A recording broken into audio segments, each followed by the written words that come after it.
من حوالي شهرين كده سامسونج نزلت ال A56، ولكن النهارده بقى انا جاي اقول لكم هل الجهاز ده يستاهل انك تشتريه ولا لا؟ لان اول ما نزل كان سعره غالي، ولكن دلوقتي سعره بقى في المتناول. فهنتكلم النهارده عن السامسونج A56 وكل مميزاته وعيوب الجهاز، وامتى تشتري الجهاز ده وامتى ما تشتروش. ولكن قبل ما نبدا ما تنساش تعمل لايك للفيديو، وكمان انزل اعمل سبسكرايب للقناه، اشترك في القناه عشان نوصل ل 100000 مشترك في اقرب وقت. احنا خلاص دلوقتي 95000 مشترك، هانت على 100000، وان شاء الله يبقى في جيف اويز جامده جدا. ويلا بينا نبدا الفيديو سريعا جدا جدا.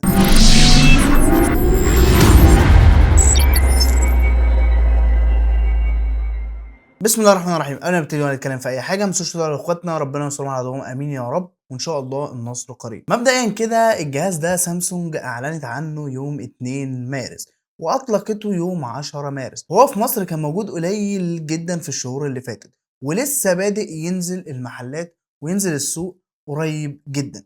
فانا جبت لكم الاي 56 عشان نشوف ايه هي الحاجات اللي بتميز الجهاز ده، وعشان نشوف مع بعض هل الاي 56 يستاهل لقب اكتر موبايل متكامل في الفئة المتوسطة ولا لا. وطبعا هنتكلم اول حاجة عن التصميم الرائع ده، التصميم اللي شدني وجذب انتباهي جدا وخلاني عايز اجيب الجهاز لمجرد ان انا امسكه في ايدي واشوف شكل الجهاز عامل ازاي على الطبيعة. بصراحة تصميم الجهاز شيك جدا، وبالذات الثلاث كاميرات اللي هم عاملين لهم حلقة كده، مجمعة الثلاث كاميرات مع بعض. يعني مش كل كاميرا حلقة، لا هي حلقة واحدة مجمعة الثلاث كاميرات مع بعض، وشكلها شيك جدا بصراحة. وكمان مصنوعة من الألمونيوم، يعني خامتها كويسة جدا. والظهر زي ما انتم شايفين بيجي إزاز لامع.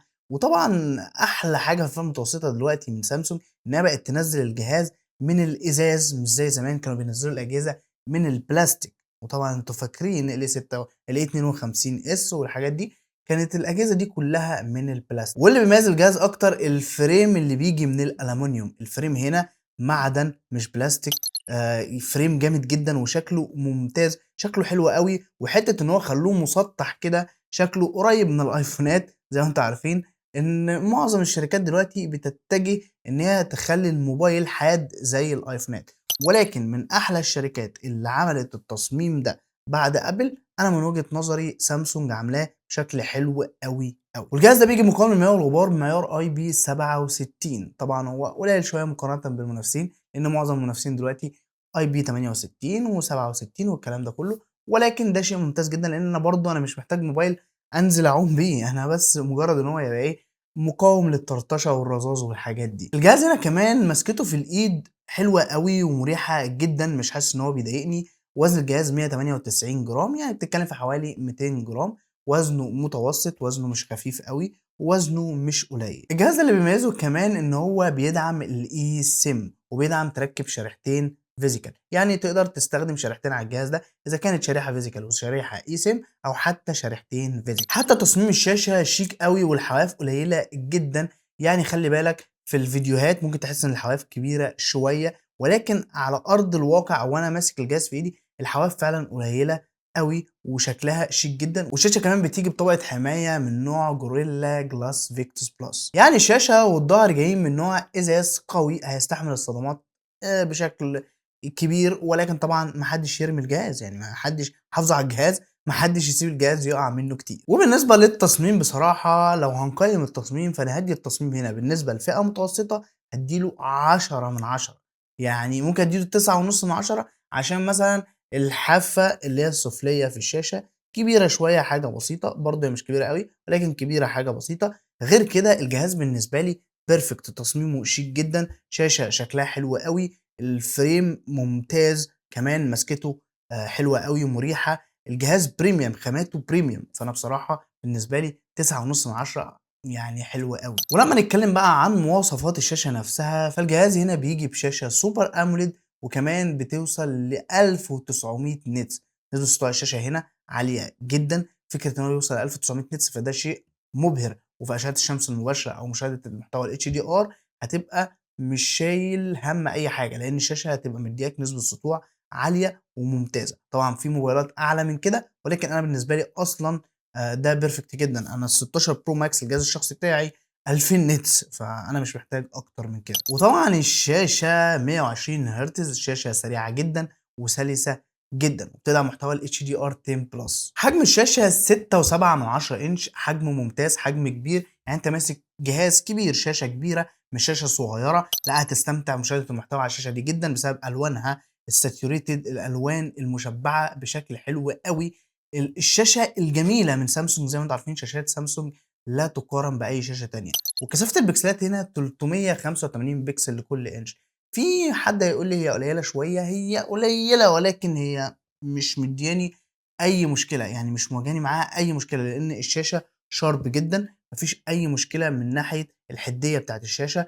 بصراحه شاشه ممتازه وشاشه حلوه قوي في الفئه المتوسطه، وشاشه كمان هنا بتدعم الاولويز اون ديسبلاي للناس اللي بتحب تشغلها. طب بالنسبه لمشاهده المحتوى على الشاشه دي، او تتفرج على اي محتوى او تعمل ايديت لحاجه او تشوف صوره، الوان الشاشه حلوه قوي، والجهاز بصراحه بيقدم تجربه مشاهده محتوى عملاقه بجد، من احلى الاجهزه اللي مسكتها. انا كنت لسه معايا ال 25 الترا ولسه بايعه، بيقدم تجربه طبعا خياليه. الجهاز ده طبعا مش نفس التجربه او مش تجربه عاليه قوي كده، ولكن هو مش بعيد عنها تماما، لا هو بيلعب في حته ان هو ايه، قريب من التجربه اللي بتاخدها من اجهزه فلاج شيب. بصراحه تجربه الشاشه ممتازه جدا، واللي بيحلل المشاهده وبيخلي مشاهده المحتوى ممتعه اكتر الصوت هنا، لان الصوت هنا استيريو، سماعه فوق وسماعه سفليه. بصراحه بيقدموا تجربه صوتيات حلوه قوي. صوتهم مش اعلى حاجه، ودي حاجه انا لاحظتها لما بشغل السماعات دي وجنبها مثلا الايفون 15 او مثلا الايفون 16 برو ماكس او اي جهاز عالي شويه، بتحس ان السماعات مش اعلى حاجه، السماعات صوتها واطي شويه، وكمان الصوت مش مجسم قوي زي صوت الايفون. يعني الايفونات في الصوتيات بتكون افضل شويه من الصوت هنا، ولكن هو تجربه الصوت حلوه قوي على فكره. يعني انا بس عشان بقارنها بموبايلات عاليه، انا بقول لك ان الجهاز ده فعلا بيقارن بموبايلات اعلى منه في السعر بكتير. طبعا ما بيوصل لهمش، ولكن هو بيقرب منهم، فده شيء مميز جدا في الجهاز ده. وتعالوا نجرب دلوقتي تجربه الصوت مع بعض. ولكن بقى قبل ما اقول لك ايه افضل ايفونات تشتريها في 2025، ما تنساش تعمل لايك للفيديو، وكمان انزل اعمل سبسكرايب للقناه، اشترك في القناه عشان نوصل ل 100,000 مشترك في اقرب وقت. احنا خلاص دلوقتي يعتبر 92,000 مشترك، عايزين نوصل ل 100,000 في اقرب وقت عشان هيبقى فيه جيف اويز جامده جدا، ونحتفل بالدرع مع بعض ان شاء الله. وما تنساش كمان تفعل زر الجرس عشان يوصلك كل فيديو جديده. ويلا بينا نبدا الفيديو سريعا جدا جدا. وزي ما شفتوا كده صوت الموبايل لذيذ جدا، مش اعلى حاجه ومش اكتر حاجه قويه، ولكن بالنسبه للفئه السعريه بتاعته فهو ممتاز جدا. الجهاز ده انا قاعد اقول الفئه السعريه، الجهاز ده كان اول ما نزل كان بيتكلم في 24,500 جنيه النسخه ال 128. الجهاز ده 256 و8 جيجا بايت رام، وسعره 21,200 جنيه، فسعره خرافي جدا دلوقتي، وقيمه مقابل سعر حلوه جدا. وعلى قد ما شاشات سامسونج بتبهرني، وعلى قد ما التصميم جامد جدا وابهرني، ولكن اكتر حاجه بقى بدات تعجبني مؤخرا في اجهزه سامسونج الاداء بتاعها. الجهاز ده بيجي بالاكزينوس 1580، معالج 4 نانومتر، وبيجي باندرويد 15 وان يو اي 7. والوان يو اي 7 هنا خرافي على الجهاز، لا بيهنج لا بيقطع لا بيعلق، الجهاز سلس جدا. والنسخه الكامله، ما بقاش فيه بقى نسخه لايت زي قبل كده والكلام ده، لا انت واخد نسخه اندرويد كامله، نسخه وان يو اي 7 كامله زيها زي اللي موجوده في اجهزه الفلاج شيب. بصراحه تجربه مميزه جدا. ولكن بقى اكتر حاجه عجباني في موضوع الاداء اصلا، وموضوع سامسونج اللي مهتميه بيه الفتره الاخيره، وهو التحديثات. الجهاز ده هيوصل له 6 تحديثات اندرويد رئيسيه.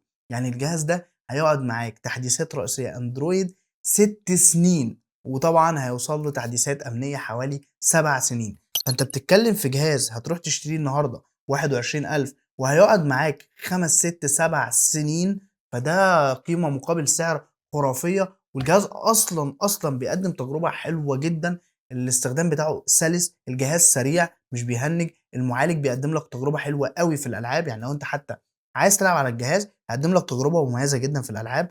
اعدادات حلوه، اعدادات ممتازه جدا لجهاز بيجي في الرينج ده. بصراحه انا منبهر قوي باللي سامسونج بدات تعمله الفتره الاخيره في موضوع الاسعار.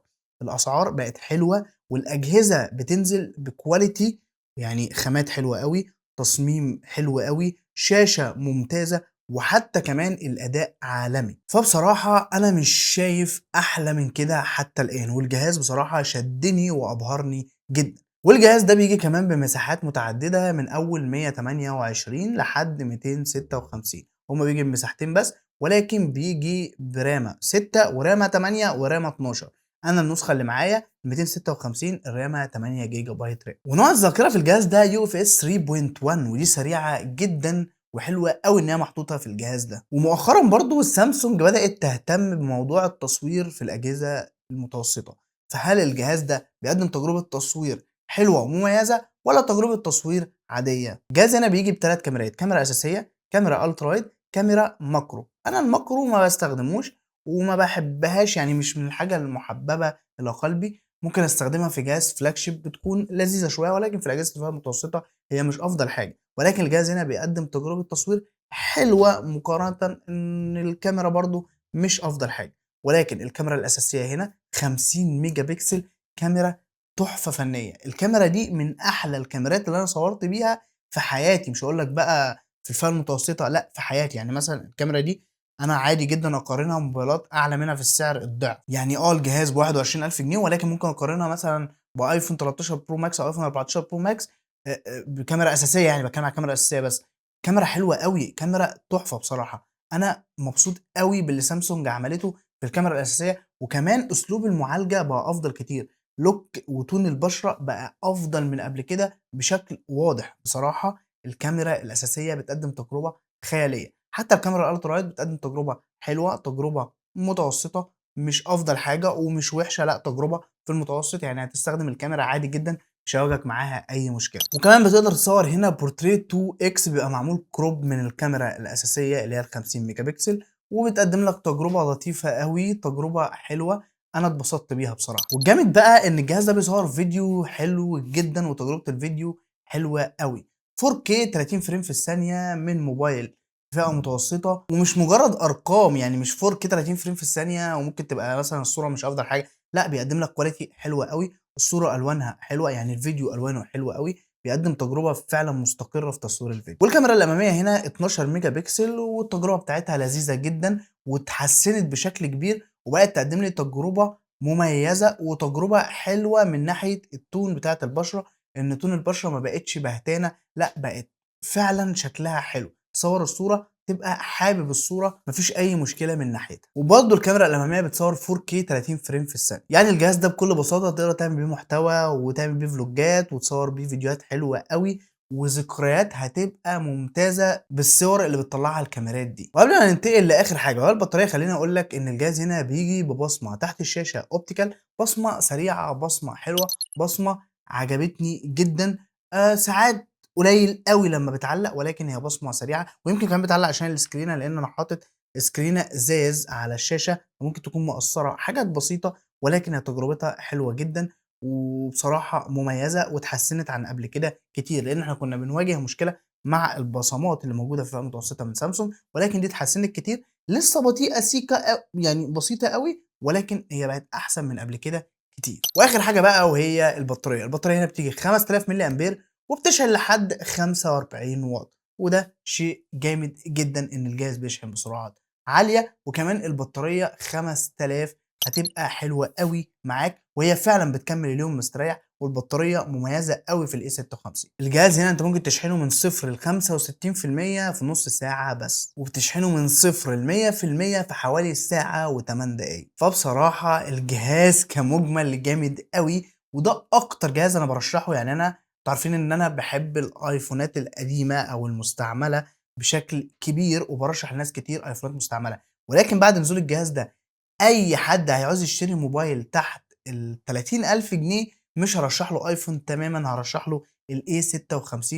هيكون أفضل بمراحل. الجهاز بصراحة بيقدّم تجربة جامدة أوي، وده أفضل جهاز ويستاهل ياخد أفضل جهاز في الفئة المتوسطة من وجهة نظري أنا. ممكن يبقى أنت ليك وجهة نظر تانية، ولكن ده بالنسبة لي أكتر موبايل متكامل في الفئة دي. وبصراحة شابوه سامسونج. وبس كده، وبكده نكون وصلنا لنهاية الفيديو. لو عجبك الفيديو ما تنساش تعمل لايك، ولسه ما اشتركتش انزل اعمل سبسكرايب دلوقتي على القناة. اشترك في القناة عشان نوصل ل100,000 مشترك في أقرب وقت، ونعمل بقى حلقة giveaways ونجيب الدرع ونحتفل كلنا. ولينك الانستجرام عندك في الكومنت، لو عندك أي استفسار كلمني هناك. وكمان لينك قناة التليجرام بنبيع عليها منتجات بنعرضها على القناة هنا. لو عايز تخش تزورها هتلاقيها في أول كومنت، خش وشوف يمكن حاجة تعجبك وتشتريها. وما تنسوش بقى تتفرجوا على الفيديو اللي فاتت، وانتظروا الفيديو الجاي، واشوفكم على خير.